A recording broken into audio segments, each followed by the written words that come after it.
প্রিয় দর্শক সবরে ফাল্গুনের শুভেচ্ছা জানাইয়া আজকের গফসফ অনুষ্ঠানটা শুরু করতাম যাইরাম। তো আজকে আমরা স্টুডিওত আসেন আমরার অতি জনপ্রিয় রবীন্দ্রসঙ্গীত শিল্পী জনাব প্রতীক দাদা। তো দাদা ভালো আছেন নি? আসসালামু আলাইকুম। ওয়ালাইকুম আসসালাম। আপনি ভালো তো? তো আছি। তো ফাল্গুন মাস তো শুরু, গতকালকে থেকে শুরু হইল। আমরা মনে হয় যেহেতু আপনি একজন সঙ্গীত শিল্পী, শুধু সঙ্গীত যে আপনি নিজের মাঝে ধরিয়া রাখছেন তা না, জনপ্রিয় সঙ্গীত শিল্পী, আপনার অ্যালবাম আছে, প্লাস আপনি বেতারও শিল্পী এবং বিশেষ শিল্পী, তারপরে একজন প্রশিক্ষক, বহু ধরনের মধ্যে আপনি আসেন। তো আমরা মনে হয় একটা গান দিয়া মনে হয় একটু শুরু করলে ভালো হইব। বেশি নাই, 2-4 লাইন গান, আপনার প্রিয় একটা গান। যেহেতু ফাল্গুন মাস শুরু হয়েছে, আমি রবীন্দ্রনাথ ঠাকুরের বসন্তের একটা গান দিয়ে একটু গাইলাম আর কি, কয়েকটা লাইন। কোন গান? রবীন্দ্রনাথের গানের তো প্রশংসা করিয়া শেষ হইতো নাই, আর আপনার গলাত খুবই সুন্দর, মানে খিতা হইতাম। এটাই মানে রবীন্দ্রনাথের গানটা আসলে মানুষের আকর্ষণ করে, বা আমরা যারা গাই আমরা রবীন্দ্রসঙ্গীত, আমরা সব থেকে যে জিনিসটা বেশি আকর্ষণ করে মানে রবীন্দ্রনাথের, আপনি গীতবিতান পড়লে বা আপনি নিজেও তো গান গাইন, আপনি নিশ্চয়ই বুঝবা যে আমরা মানে এই যে মানুষের প্রত্যেকটা অনুভূতি লইয়া টান দেখুন, প্রত্যেকটা অনুভূতি লইয়া গান আছে এবং বিভিন্ন সময়ের বিভিন্ন পর্যায়ের, যেমন এই যে বসন্তের অসংখ্য গান আছে, তার বসন্তের অসংখ্য গান আছে। এবং যখন ফাল্গুন মাস শুরু হয়, বসন্ত আয়, ওই আহা আজিয়ে বসন্তে যদি তারে নাই চিনি গো সে কি ফাগুন হাওয়ায় হয়, মানে অটোমেটিকলি আইতে থাকে মনের মধ্যে, এই আর কি। তো এটাই রবীন্দ্রনাথের গানের বৈশিষ্ট্য। তো দাদা, আপনারা তো ওই যে জাতীয় রবীন্দ্রসঙ্গীত সম্মেলন পরিষদের কেন্দ্রীয় কমিটির সদস্য এবং জেলা কমিটির আহ্বায়কও।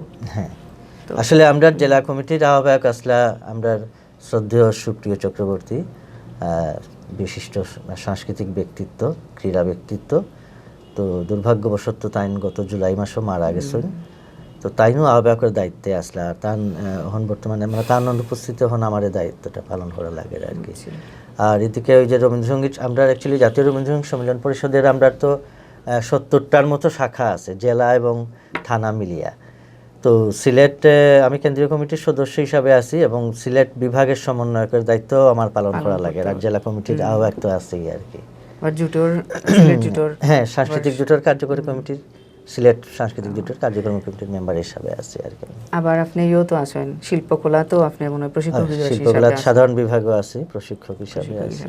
আচ্ছা দাদা, প্রশিক্ষক হিসাবে আপনি মনে করেন নিজে সিলেট সঙ্গীত চর্চা, একজন প্রশিক্ষক হিসাবে সঙ্গীত চর্চাটা কি তা ঠিক মতো অর্নি? আমি যেমন অন্যান্য জায়গার লগে যদি তুলনা করি, তাইলে কিন্তু সিলেট আপনি যেটা মানে আমার মনে হয় সিলেটে খুবই ভালো মানে মানে শিখানির যে খাতটাওয়ার, সেটা রবীন্দ্রসঙ্গীতই হোক বা নজরুল সঙ্গীত, বিশেষ করে রবীন্দ্রসঙ্গীতের ক্ষেত্রে যেটা হয়েছে, এত বেশি ছেলেমেয়েরা আগ্রহী গান শিখে। আর সিলেটেও বেশ কয়েকজন ভালো ভালো রবীন্দ্রসঙ্গীতের প্রশিক্ষকও আছেন। আপনারা একটু পিছনের দিকে গেলে দেখবা, গত নভেম্বর মাসে আমরা যে সিলেটের রবীন্দ্রনাথের আগমনের 100 অনুষ্ঠান করছি, এটা মানে অভূতপূর্ব একটা ব্যাপার।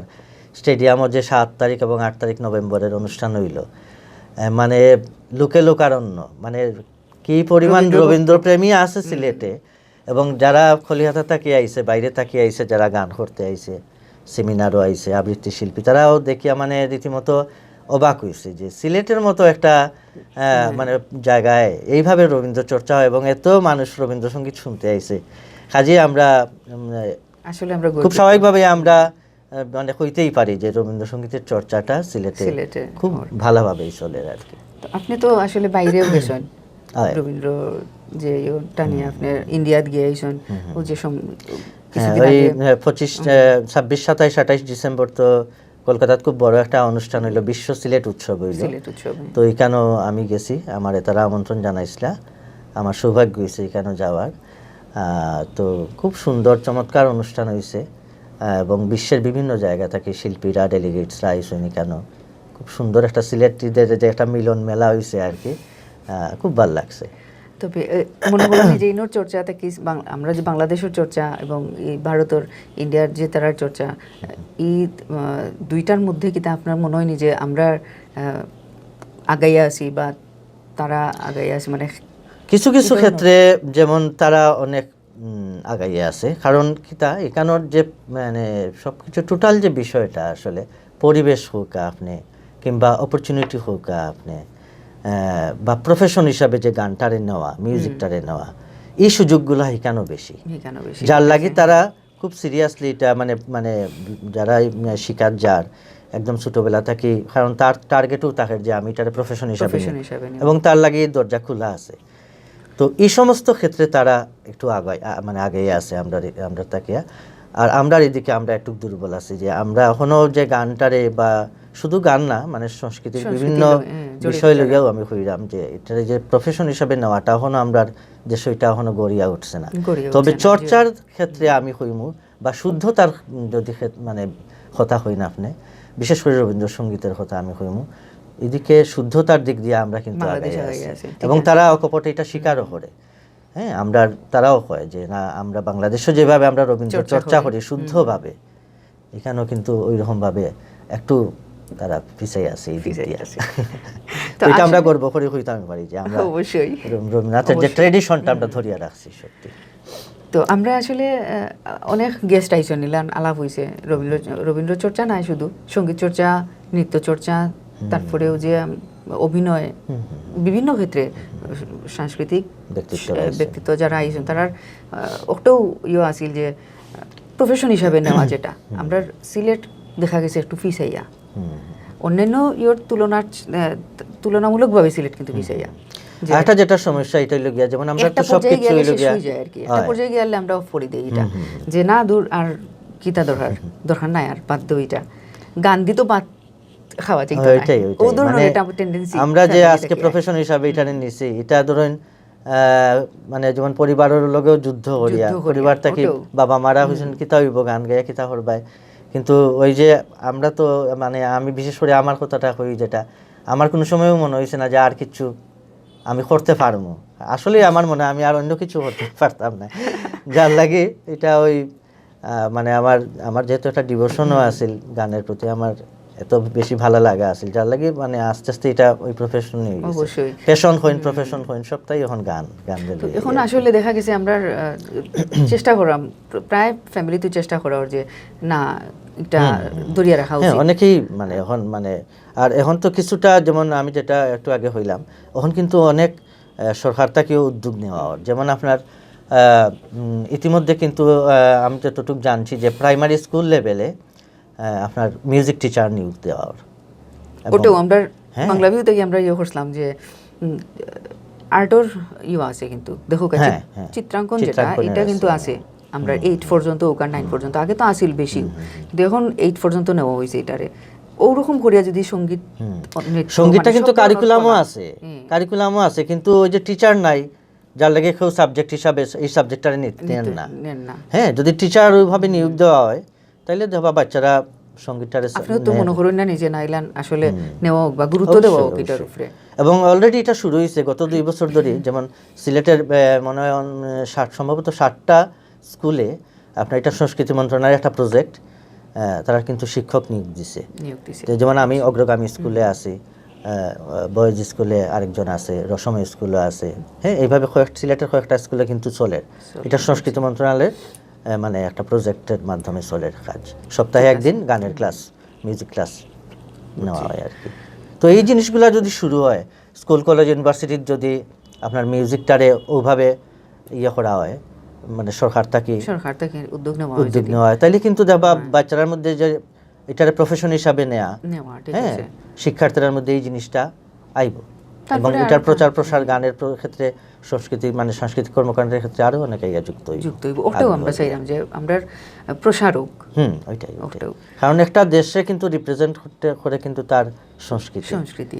আর আপনি দেখুন সিলেট আমরা ওইলো গিয়া ভান্ডার, হ্যাঁ আমরা এত রিচ, আমরা যে লোকগানের ভান্ডার, হ্যাঁ মানে এটা মানে আমরা লোকগান কিন্তু এখন খালি সিলেটের মধ্যে সীমাবদ্ধ না।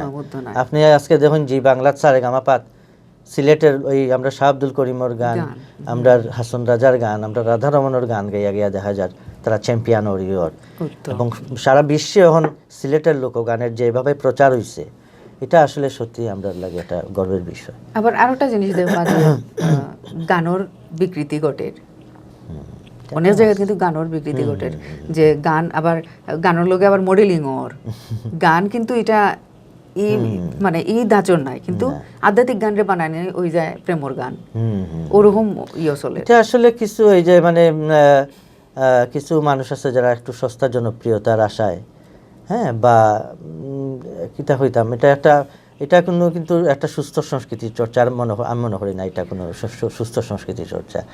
এই জিনিসগুলা আসলে হয় কিতা আলটিমেটলি দেবা এগুলো হারাই যাব। ভালা যে কাজগুলা একদম ভালা কাজও কিন্তু ওই যে ফিউশন হোক আপনি, কিংবা মিউজিক ভালা ভালা মিউজিক ভিডিও করেন, অনেকেই করেন, সুন্দর সুন্দর করেন, তো এগুলা থাকবো, যেগুলা ভালা কাজ এগুলা মানে স্থায়ী হইব, কিন্তু যেগুলার মানসম্মত না এগুলা কালের বিবর্তনে দেবা হারাই যাব, এগুলা কেউ মনে রাখতো না। ভালা মন্দ কাজ দেবা চলতে থাকবো, পাশাপাশি ভালাগুলাই টিকিয়া থাকবো আলটিমেটলি। আপনার তো অ্যালবামও মনে হয় আছিল? হ্যাঁ, আমার একটা অ্যালবাম, রবীন্দ্রসঙ্গীতের অ্যালবাম আমার রিলিজ হয়েছে। এটা আপনার লেজার ভিশন, বাংলাদেশের প্রখ্যাত যে অডিও কোম্পানি, তারা 2014 সালে এটা তারা প্রকাশ করছিল, লেজার ভিশনটাকে প্রকাশিত হয়েছে। এটা রবীন্দ্রসঙ্গীতের একটা অ্যালবাম, 10টা গানের, আমার প্রণতি নাম অ্যালবামটার। তো এটার মিউজিক অ্যারেঞ্জমেন্ট করছিল কলকাতার বিখ্যাত অগ্নিব বন্দ্যোপাধ্যায়, এবং আমার সমস্ত কাজটাই আমি খলি হাতাই করছি।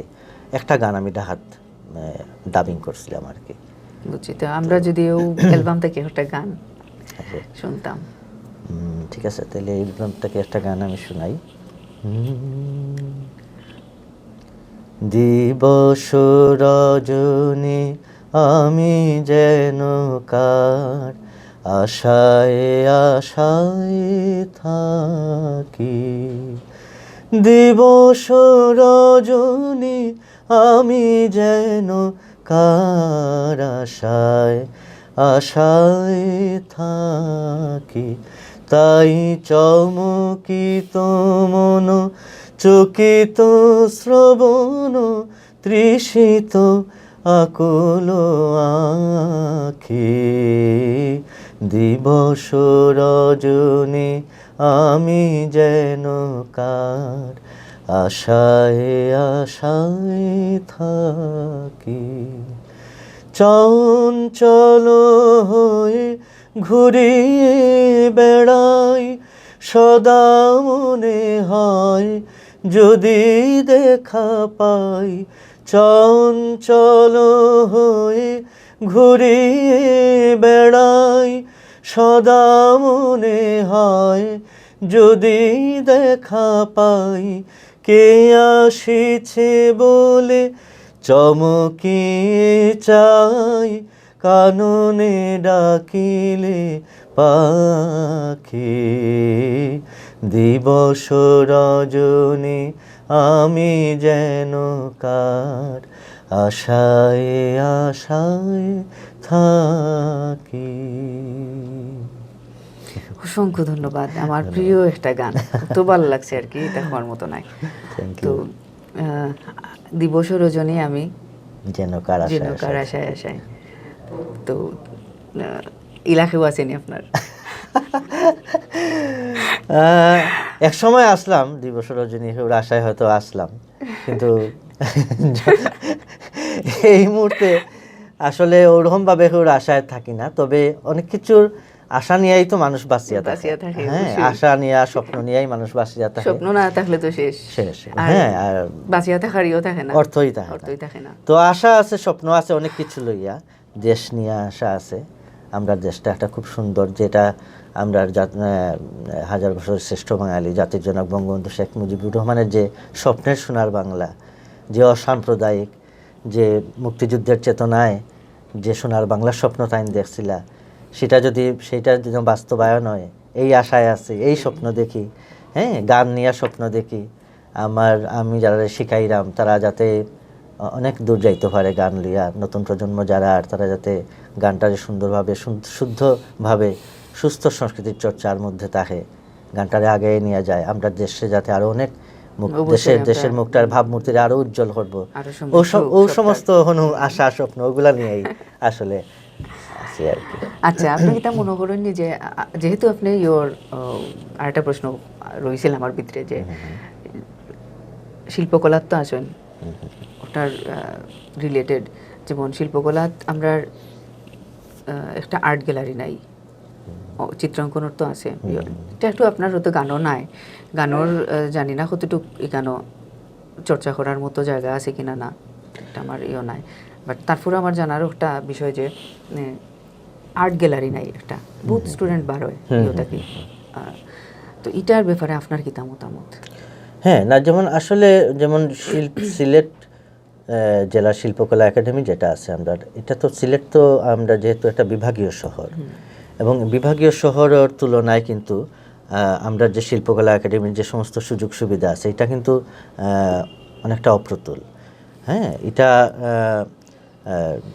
যদি সংস্কৃতি মন্ত্রণালয়ে থাকি আরও আপনার যে জিনিসটা হলে একটা আর্ট গ্যালারি নাই, হ্যাঁ, বা আমরাও যে গানের ক্লাস করাই, প্রশিক্ষণ করাই, যেমন কোনো ধরনের প্রোগ্রাম হইলো বড় করে, আমরা যখন বিভাগীয় পর্যায়ে একটা প্রোগ্রাম হয় না নি, বা হঠাৎ করেও যে গত কতদিন আগে হইয়া গেল যেটা রবীন্দ্রনাথের উৎসব যেটা, তো এই ধরনের প্রোগ্রাম করাত গেলে তখন দেখা গেছে আমরা নাই, ও যে রিহার্সেল যে করা হইতো, রিহার্সেল করার লাগে আলাদা কিছু নাই, আমরা তখন কিন্তু বিপাকও থাকি ধরনের, বা টেনশনও থাকি, বা একটা এরকম নাই যে আমরা আছে আমরা জায়গা আমরা যেই মুভি আনো, নৃত্যরও নাই, তারপরে সঙ্গীতেরও নাই, আর্টের তো গ্যালারি টেলারি কিছু নাই, স্টুডেন্ট হল বার হয় কিন্তু তারা একটা ও যে আর্ট করিয়া যে তারা একটা উৎসাহ পাইতো যে আমি এক্সিবিশন করার মতো, হ্যাঁ, প্রদর্শনী করার মতো।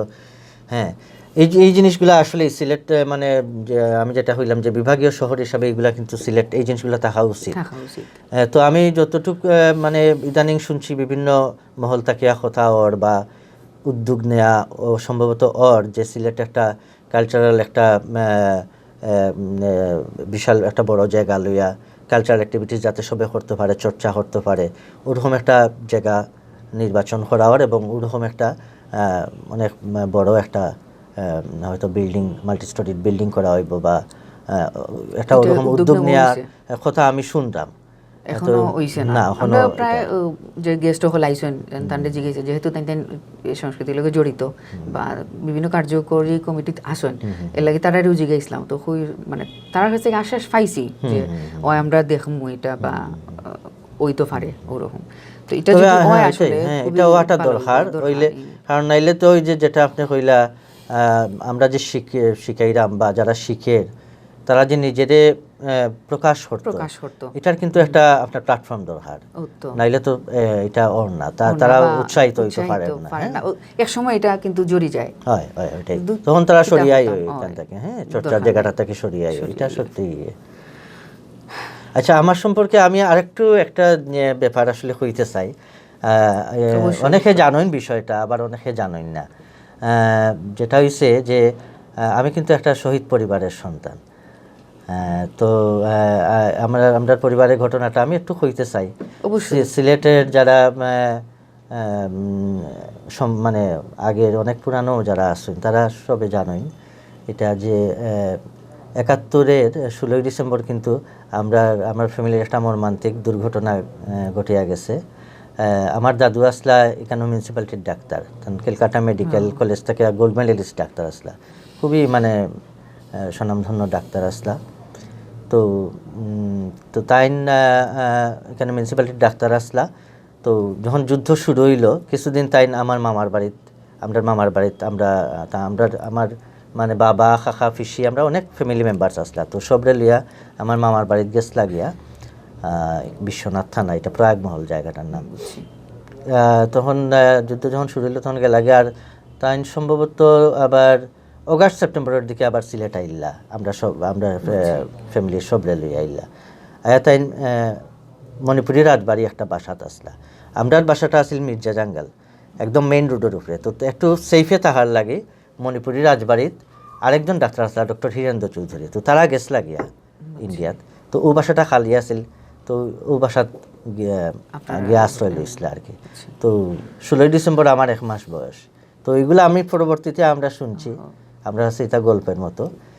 তো 16 ডিসেম্বর যেদিন আমরা দেশ স্বাধীন হইল, ঠিক ওই দিনই ওই আমরা মণিপুরের রাজবাড়ি আমরা যে পাড়াতে আসলাম, ওখানে বদর বাহিনীর একটা ক্যাম্প আছিল। তো অ্যাকচুয়ালি তখনও কিন্তু ভিতরে ভিতরে বিভিন্ন জায়গায় যুদ্ধ, কিন্তু পাকিস্তানিরা বিভিন্ন জায়গায় বিভিন্ন রকমের আক্রমণ চালাইছে, ইয়ে করছে। তো ওখানে বদর বাহিনীর ক্যাম্প আছিল, ওই ইনফরমেশনটা ইন্ডিয়ান আর্মিরা পাইছিল। পাওয়ার পরে ওখানে একটা মর্টার শেল তারা নিক্ষেপ করছিল। আর দুর্ভাগ্যবশত ওইটা মানে আমরা হাতে পড়ে গেছে। তখন ওই যে আমার দাদু যেন হইলাম ডক্টর দিগেন্দ্র চন্দ্র এন্দ্র, তার নাম আছিল, তাইন সহ আমরা পরিবারের 9 জন সদস্য কিন্তু মারা যান, শহীদ। এটা তো আসলে জানতাম না আমি। এবং আমরা প্রতিবেশী আসলা তখন আব্দুর রহমান সাহেব, শ্রদ্ধেয় আব্দুর রহমান সাহেব, আমরা যে বাপার আব্দুল করিম কিম তার বাবা আব্দুর রহমান, তারা কিন্তু আমরা নেইবার আসলাম, আমরা পাশের বাসার থাকতা। তখন তারা আমরা খুব সহযোগিতা করছেন, কারণ আমরা 9 জন মানুষ মারা গেছে একটা ফ্যামিলি। আমার বাবা, আমার কাকা, আমরা আর কয়েকজন আমরা মানে জীবিত আসলাম, বাঁচিয়ে আসলাম, ইনজুর্ড, আমার বাবা ইনজুর্ড হয়েছিল। তখন তারা সহ আব্দুর রহমান সাহেব তারা সহ আরও অনেকে আশেপাশের আমরা যে সাবেক সিলেটের চেয়ারম্যান আসলা আফম কামাল, তাই না আমরা আমার কাকার খুব ঘনিষ্ঠ বন্ধু আসলাম, আমরা ফ্যামিলি ফ্রেন্ড আসলাম, তাইন সহ আরও অনেকে আইয়া তখন সহযোগিতা করছেন। এবং তখনও তো যেহেতু পৃথিবীতে যুদ্ধ চলাত আসছিল, তারা যারা মারা গেছেন শহীদ হয়েছেন, তারা যে আমরা হিন্দু রীতি অনুযায়ী যে দাহ করা, এটা কিন্তু সম্ভব হয়েছে না, তারা কিন্তু সমাধিস্থ করা হয়েছে। আমরা মির্জারাঙ্গাল যে বাসাতে আসলাম এখানে সমাধিস্থ করা হয়েছে, ওখানেও আছে কিন্তু সমাধিটা। কিন্তু দুর্ভাগ্যবশত এই জায়গাটারে এখন একদম ওই আবর্জনার স্তূপের মতো করিয়া রাখা হয়েছে। তো আমি আজকে আপনারা এখানে আমার আমন্ত্রণ জানাইছেন, এর লাগি তো আমি অবশ্যই আপনার কাছে কৃতজ্ঞতা জানাই, ধন্যবাদ জানাই।